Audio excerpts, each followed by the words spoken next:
The rhythm under the surface. Rethinking how you feed your koi. Feeding koi seems simple, until you notice the signs. The shy koi that never grows. The one that always eats last. The water that doesn't stay clear no matter the filter.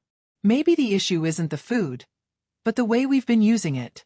What if your koi aren't just eating, they're communicating? What if understanding their rhythm is the key to unlocking vibrant color, graceful growth, and harmony in the pond? Let's listen closer. Let's feed with meaning. Chapter 1. The truth beneath the label. You stand in front of the koi food shelf, confident. You pick up a bag with sleek packaging, bright colors, bold claims, enhances growth, boosts color, premium formula. It feels like the right choice. But have you ever looked past the label? Because what's printed in big letters isn't always what your koi need. Some pellets promise explosive growth, but are packed with dense proteins and oils that your koi may not even digest efficiently. Others promise deep reds and vibrant yellows, thanks to added color agents. But those same agents, if overfed, can tax internal organs, especially in juvenile koi. And worst of all? The budget blends padded with grains and fillers. They leave your koi full but not nourished, and your pond murky with waste. You've probably mixed these without realizing it. A little of this for color, a scoop of that for growth. It feels balanced, but koi nutrition isn't a buffet. It's precision. Think about it. A show koi entering peak development season has different needs than an older koi maintaining body mass. A cold spring morning demands a different formula than a warm summer evening. Yet, most koi owners keep feeding the same mix, day in and day out. It's not about spending more. It's about spending smarter. If your koi aren't coloring up like they should, if your filter's working overtime, if your water just doesn't stay clear, maybe it's time to rethink the scoop in your hand. Because sometimes the clearest ponds don't come from better filtration, but better decisions about what goes in before the water even gets cloudy. Chapter 2. The moment I stopped feeding by habit. For years I thought I had it right. Every morning, like clockwork, I'd toss in the pellets before heading out. In the evenings, I'd repeat the ritual. It felt consistent, responsible, but something never added up. The koi weren't excited. Some would nibble, others just drifted away. The food often sat, uneaten, swirling near the skimmer. And despite using high-quality pellets, my water was always on the edge. Slightly cloudy, just off. Then one day, I decided not to feed in the morning. The pond was quiet, cold from the night. I waited. The sun climbed, warming the surface. By midday, the koi moved differently. More alert, more curious. When I fed them then, they surged forward with purpose. They devoured every pellet. No waste. No hesitation. That was the moment it clicked. Koi don't eat by our schedules. They eat when their bodies are ready. And readiness isn't about time. It's about conditions. When the water's warm, their digestion fires. When oxygen is high, their energy peaks. That's when food turns into growth, not sludge. That's when the pond stays cleaner, the koi look brighter, and the interaction feels real. Now, I don't feed from habit. I feed from awareness. And in return I get more than growth, I get clarity. In the water.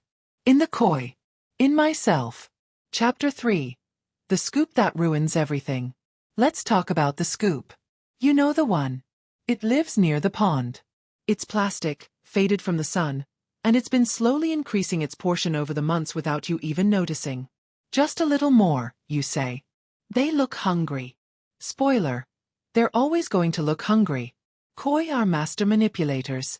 They'll act starving even after a full meal, rushing to the surface like they haven't eaten in days. And we fall for it, every time. But that extra scoop? It doesn't vanish. It sinks. It rots. It overfeeds your filter, clogs your biochamber, breeds algae, and poisons the water with ammonia spikes. The koi grow faster, sure, but not better. They bloat. They lose shape. They swim like they're carrying invisible backpacks. And you? You spend more time cleaning sludge than enjoying your pond. Overfeeding is a slow disaster disguised as generosity. It's invisible until it isn't. Until the water's murky, the foam won't go away, and your prize koi starts hovering awkwardly in the corner. So, here's your rescue plan. Cut the portion in half. Watch the clock. 3 minutes max. If they don't finish, you're overfeeding. Again. Make each pellet count. Not every mouthful should be a buffet. Think of it as a curated tasting menu, not a fast food binge. Your koi don't need a mountain of food. They need a keeper with discipline and a measuring spoon. Chapter 4. 4 seasons, 4 conversations.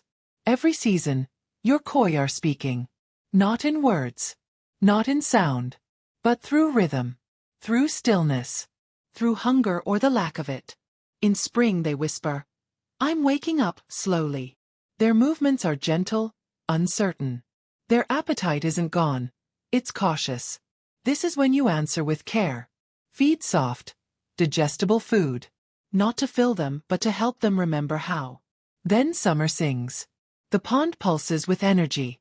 The koi flash, leap, compete. Their message is loud. "I'm ready, feed me well." And so you do. You feed with focus, protein-rich meals, multiple times a day, matched to their surge in strength and growth. But you also stay alert. Too much, too fast, and the balance breaks. Autumn changes the tone. It softens. The koi move but with thought. They're saying, "I'm slowing down now." You feel the shift. The leaves fall. The water cools. So you listen. You taper the protein, reduce the portions, ease their bodies toward rest.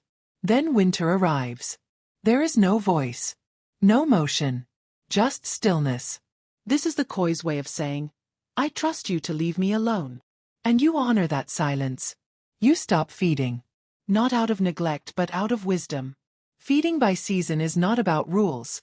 It's about relationship. You're not just giving food. You're keeping rhythm. And koi that live in sync with the seasons live longer, grow stronger, and trust deeper. Chapter 5. If the quiet ones could speak. If your koi could talk, what would they say? Not the bold ones. Not the ones that leap at every splash. I mean the quiet ones, the ones who don't race for pellets, who hover in the shade, who drift behind the others, waiting. What would they tell you? Perhaps, "I'm still here. I'm just slower today. But I still need you." In every pond, there's inequality. It's not intentional, but it's real. The strongest koi win the food. The weakest often go unnoticed. They're not always sick. Sometimes they're simply introverts in a world of extroverts. And yet, they need just as much nutrition, just as much care, just as much attention. That's why feeding should be more than a ritual. It should be an act of observation, of inclusion. Drop sinking pellets where the shadows fall. Create safe corners. Watch who feeds last, and make sure they still feed. If needed, feed them apart for a few days. Not because they're broken, but because they matter. Not every koi will fight. But every koi still deserves to flourish. And maybe, when you see the timid one finally rise with strength, you'll realize, you didn't just feed a fish. You protected a life. Chapter 6. Beyond feeding, the keeper's legacy. There will come a day when you no longer need to look up feeding charts. You won't check the temperature twice. You won't second-guess the scoop in your hand. Not because you've memorized the rules, but because you've learned to feel the pond. You'll sense when your koi are ready. You'll know when to hold back. You'll anticipate the shift of seasons without even glancing at a calendar. That's the moment the feeding code will stop being theory and start being instinct. Because this was never about the food. It's about your eyes, your timing, your restraint. It's about knowing that one koi moves slower today, and realizing that means something. It's about asking not how much, but what does this fish need right now? That's what separates keepers from caretakers. And in that daily act of feeding, so small, so repetitive, you're doing more than maintaining life. You're shaping a space of balance. You're building trust. You're writing a legacy your koi will live through, scale by scale. So keep feeding. But feed with attention. Feed with softness. Feed with the knowledge that every meal is a message, and you are fluent now. Because the pond watches you too. A system beneath stillness. Beneath the mirror of calm water. An ancient system unfolds, where behavior, biology, and balance converge. Here the koi do not guess. They respond. To light. To warmth. to timing, to you. Each pellet you drop is a signal. Each moment of stillness, a message. And over time you begin to see. Feeding is not just input. It is communication. You've learned that the surface lies. That hunger isn't always loud. That health isn't always visible.